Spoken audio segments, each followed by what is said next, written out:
हम सभी ईश्वर से प्रेम करते हैं।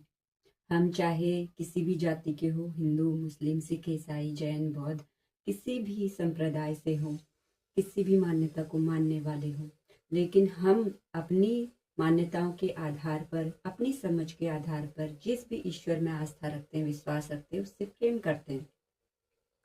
लेकिन फिर भी उस ईश्वर के प्रति हमारे मन में ये भाव रहता है कि हमारी तो ईश्वर सुनता ही नहीं है। क्या आपके मन में भी ऐसा भाव आया कभी कि मेरी तो ईश्वर सुनता ही नहीं है?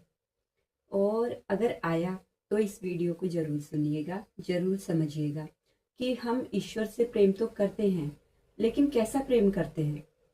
अब अगर मैं एक उदाहरण के तौर पर आपको कुछ समझाऊं तो आप उसे बड़ी बारीकी से अपने जीवन में अप्लाई करिएगा।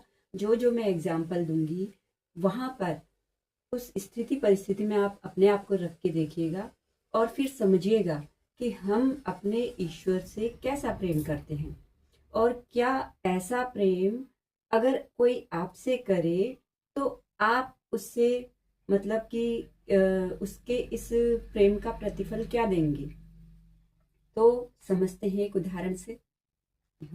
मान लीजिए एक परिवार है, जैसे मान लीजिए ये माता पिता हैं और ये इनके 4-5 बच्चे, 4 बच्चे मान लेते हैं, 1 2 3 और 4, और ये हमारे माता पिता यहाँ पर।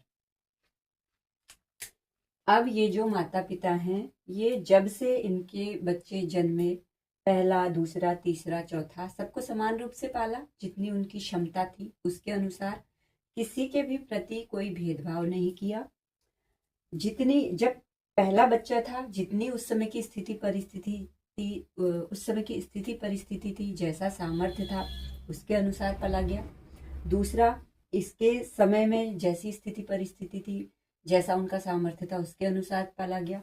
सेम ऐसे ही तीसरा और चौथा, क्योंकि अब ये एक ही साथ तो हुए नहीं होंगे, अलग अलग समय अंतराल में हुए होंगे, तो उस समय के समय अंतराल के अंतर्गत बाहर का जो हमारा वातावरण होगा, शिक्षा होगी, परिस्थितियां होंगी, जो आर्थिक हमारे परिवार को पालने के लिए आर्थिक स्थिति होती है वो होगी, वो हर समय में बदलती गई होगी।